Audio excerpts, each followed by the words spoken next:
Big TV భక్తి సమాచారం WhatsApp ఛానల్లో జాయిన్ అవ్వండి. అన్ని విశేషాలు ఎప్పటికప్పుడు తెలుసుకోండి.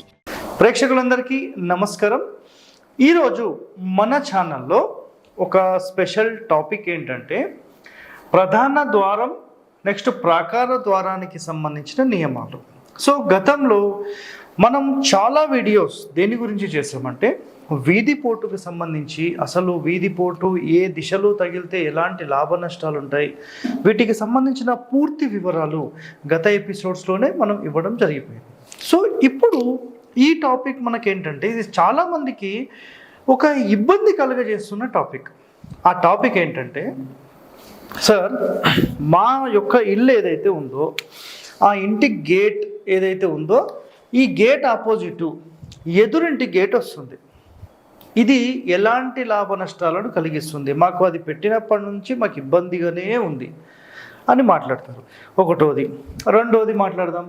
ఇప్పుడు ఈ గృహానికి ఫర్ ఎగ్జాంపుల్ ఆపోజిట్లో గనక ఇక్కడ ఒక ఇల్లు ఇట్లా ఉంది, సరే ఈ మూల మాకేమన్నా ఇంపాక్ట్ చేస్తుందా అనేవి చాలామందికి ఉండే నెక్స్ట్ డౌట్.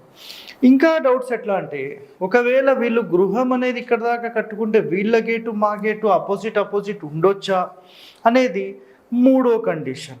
ఇప్పుడు నాలుగో కండిషన్లోకి వెళ్తే సార్ మా యొక్క ఇల్లు ఇట్లా ఉంది, దీని ఆపోజిట్లో కరెక్ట్గా వీళ్ళ యొక్క పిల్లర్ వచ్చింది సార్, మరి ఆ పిల్లర్ దోషం మాకేమన్నా చేస్తుందా నాలుగోది.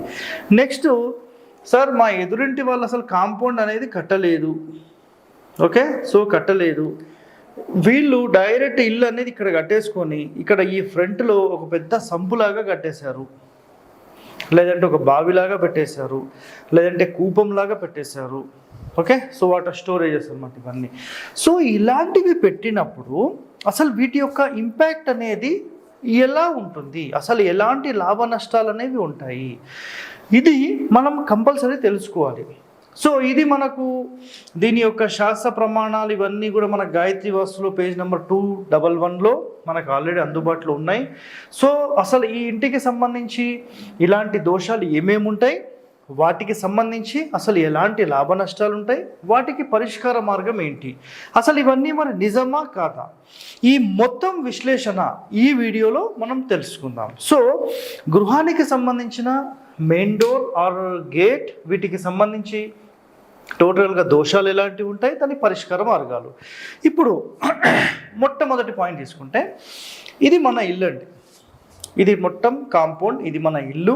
సో వీటికి సంబంధించి ఆపోజిట్లో ఇక్కడ చూడండి పరుల కోణము అన్నాం.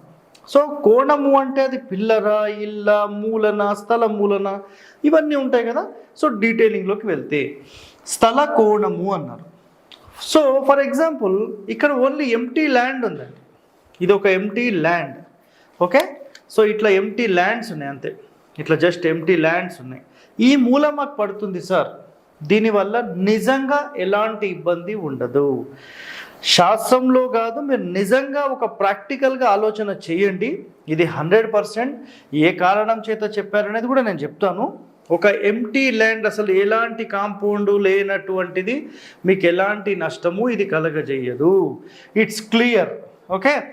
సో నెక్స్ట్ ఈ ఇంటికి సంబంధించి ఆపోజిట్లో ఇక్కడ ఒక ఇల్లు ఇట్లా కట్టారు, లేదంటే ఒక కాంపౌండ్ కట్టారు సార్, ఈ కాంపౌండ్ కట్టినప్పటి నుంచి మాకు ఇబ్బంది ఉంది అన్నాను అనుకోండి, ఇది ఎస్ అంటాను.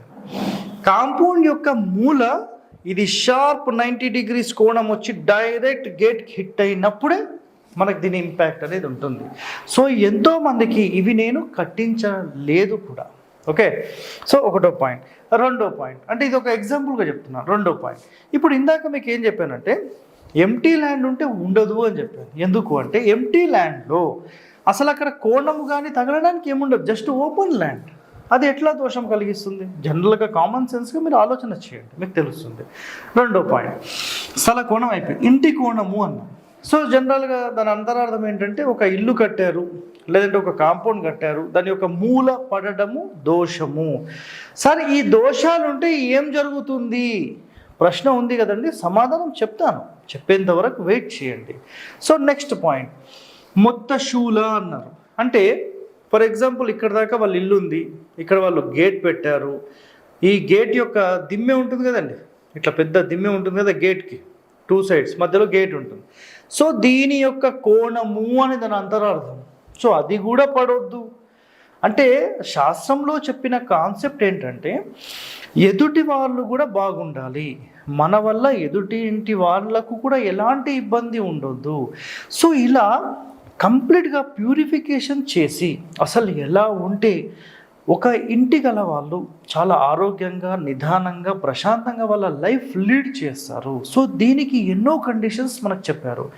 దాని తర్వాత స్తంభము అన్నాం.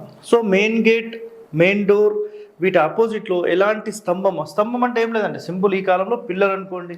నెక్స్ట్ ఇంటి ద్వారము ఉండొద్దు, అంటే ఈ గేట్కి ఈ గేట్ కూడా ఉండొద్దు, ఈ డోర్కి డోర్ కూడా ఉండొద్దు. ఫర్ ఎగ్జాంపుల్ ఇది ఒక ఇల్లే, ఓన్లీ ఇల్లే, ఇది ఒక ఇల్లే, ఓకే. ఈ డోర్ ఆపోజిట్ ఉండకూడదు. నెక్స్ట్ ఇక్కడ చూశారు కదా ఇంటి ద్వారం. నెక్స్ట్ కూపము అన్నాం. సో ఇందాక చెప్పాను కదా, సంపు కానీ వాటర్ స్టోరేజ్కి సంబంధించి కానీ ఉండొద్దు. సింహద్వార దృష్టి, సో దీని దృష్టి, ఈ సింహద్వార దృష్టి, గేట్ల దృష్టి పడొద్దు. సో నెక్స్ట్ దృష్టిని అడ్డు. సో ఇక్కడ మెయిన్ డోర్కి సంబంధించి ఆపోజిట్లో ఎలాంటి అడ్డు ఉండొద్దు అనేది కాన్సెప్ట్. ఇది కంపల్సరీ నేను ఫ్యూచర్లో దీనికి సంబంధించి స్పెషల్ ఎపిసోడే చేస్తాను, చూడండి. ఇవన్నీ కూడా ఏమవుతాయంటే ఈ స్థల కోణము, ఇంటి కోణము, మొత్తశూల, స్తంభము, ఇంటి యొక్క ద్వారము, నెక్స్ట్ కూపము, సింహద్వార దృష్టి, అడ్డు, ఇవన్నీ వేదల కిందికి వస్తాయి. వేద అంటే ఏంటి సార్? సింపుల్ అండి. నేను ఇలా నుంచున్నాను, నాకు అడ్డంగా ఏదైనా పెడితే ఎట్లా ఉంటుంది, లేదంటే ఒక కర్ర ఇట్లా పెడితే ఎట్లా ఉంటుంది, లేదంటే ఇట్లా గుచ్చినట్టు చూస్తే ఎలా ఉంటుంది, ఒక పిల్లర్ అడ్డం ఉంటే ఎలా ఉంటుంది, ఎవరైనా అడ్డు నిలబడితే ఎలా ఉంటుంది, ఇట్లా ఓపెన్ ల్యాండ్లో నేను ఏదో అట్లా చూస్తూ ఉంటే బ్యూటిఫుల్ ఒక మంచి వ్యూ చూస్తూ ఉంటే దాని అడ్డం ఉంటే ఎలా ఉంటుంది, ఒక ఇబ్బంది అనేది ఉంటుంది. అలాంటి ఇబ్బంది ఇంటికి ఉండొద్దు, ప్రధాన ద్వారానికి ఉండొద్దు, గేట్కి ఉండొద్దు అనేది శాస్త్రం చెప్పింది. సో ఇలా ఒక ప్రధాన ద్వారం, main entry of the house అనేది ఎంత బాగుంటే ఆ ఇంటి లోపల వాళ్ళు అంత బాగుంటారు అనేది ఇక్కడ కాన్సెప్ట్. కాబట్టి ఇవన్నీ లేకుండా మనం చూసుకోవాలి. నెక్స్ట్ ప్రాకార ద్వారము, సింహద్వారము, మహాద్వారానికి ఎదుట మార్గము ఉండొద్దు, వీధి ఉండి వేద కలిగిస్తే నాశనాన్నే ఇస్తుంది అని చెప్పేశారు వాళ్ళు. అంటే సింపుల్ ఇక్కడ ఏంటంటే ఇప్పుడు ఇది మీ యొక్క హౌస్, ఎగ్జాంపుల్ ఇది హౌస్ అనుకుందాం.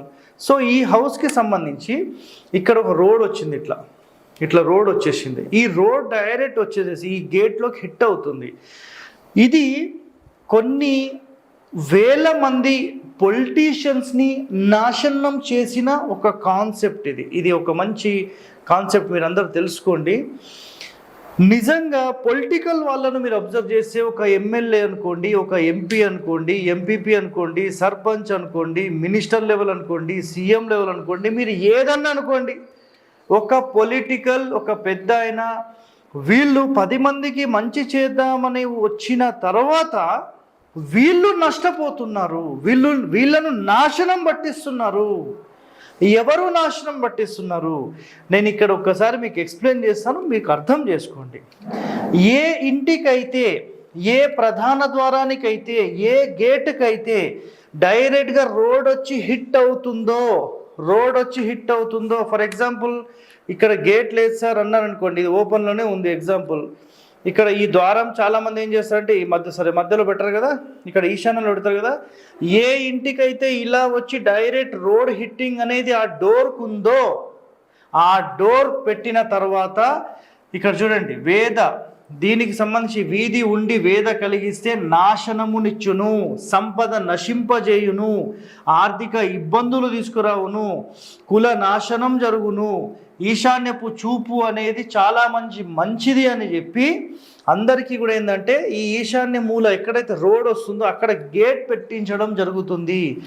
ఎంతోమంది పొలిటీషియన్స్ ఇది పెట్టిన తర్వాత నానా కష్టాలు పడడం నేను చూసి చాలామంది కూడా చెప్పడం జరిగింది. కానీ ఈశాన్యం చూపే మంచిది కదా సార్ అనే ఒక బ్లైండ్గా వాళ్ళు వెళ్ళిపోతున్నారు. నేనేం చేయలేనండి. నేను శాస్త్రంలోని అంశం ఏంటి, అసలు దాన్ని నిజంగా ఎలా ఫాలో అయితే ఎలాంటి లాభ నష్టాలు ఉంటాయి అనేది మీకు పిక్చర్ క్లియర్గా నేను ఇక్కడ చూపిస్తున్నాను, మీరు అర్థం అనేది చేసుకోండి. ఇక్కడ ఈ కులనాశనము, ఈశాన్యపు చూపు, పోటు, వేద ఇవి ఏవి కూడా మన ఇంటి యొక్క కాంపౌండ్కి మూలకు తగలవచ్చు కానీ గేట్కి తగలకూడదు, దానితో పాటుగా అసలు మెయిన్ డోర్కి అనేది తగలకూడదు. ఇది చాలా చాలా ఇంపార్టెంట్.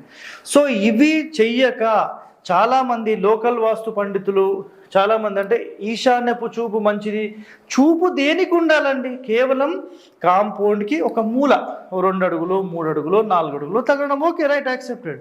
కానీ గేట్ పెట్టకూడదు, డోర్ పెట్టకూడదు. ఇది పెట్టిన తర్వాత నష్టం జరగలేదు అనేది నాకు క్లారిటీగా చెప్పండి. మీరు పొలిటికల్గా ఎదుగుతారా, కానీ మెంటల్ టెన్షన్ లైఫే మీకు ఉంటుంది. క్లియర్గా ఇది గుర్తుపెట్టుకోండి. సో ఇలాంటి ఎంతో సమాచారం మన హరివాస్తులో మనం అందించడం అనేది జరుగుతుంది, మన ఛానల్లో మనం అందించడం అనేది జరుగుతుంది. సో మీరు నిజంగా వాస్తుకి సంబంధించి ఒక ఎక్స్పర్ట్ అవ్వాలి అని భావిస్తే నిజంగా మన ఛానల్ని మీరు ఫాలో అవ్వండి. మీరు ఒక ప్రొఫెషనల్ 6 నెలల నుంచి సంవత్సరంలో అవుతారు.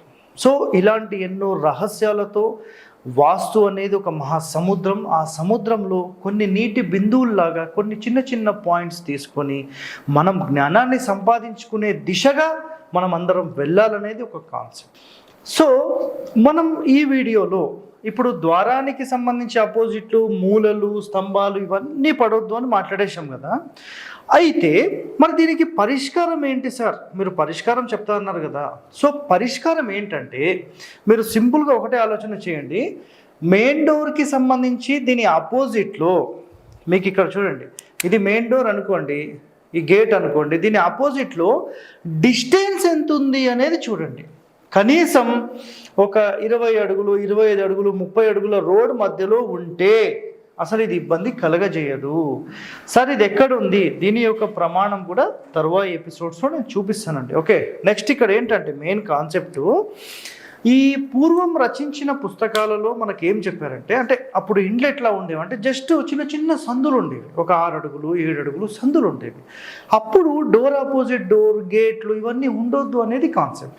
ఇప్పుడు ఏమైంది, డెవలప్డ్ సిటీస్లో అంటే పల్లెటూర్లలో ఇప్పటికీ అలాగే ఉంది, కానీ డెవలప్డ్ సిటీస్లో ఒక 20 అడుగులు 25 అడుగులు 30 అడుగులు ఇలా ఖాళీ ఉంది కాబట్టి మీరు ఇబ్బంది పడాల్సిన అవసరం లేదు. సో కనీసం ఒక 20-25 ఫీట్ ఉంటే ఈ వేదలన్నీ దోషాలు మీకు ఏమీ వర్తించవు. ఇది ఒక్కటే మైండ్లో పెట్టుకొని మీరు ఆరాంగా ప్రశాంతంగా వెళ్ళిపోండి. ఓకే, థ్యాంక్ యూ అండి.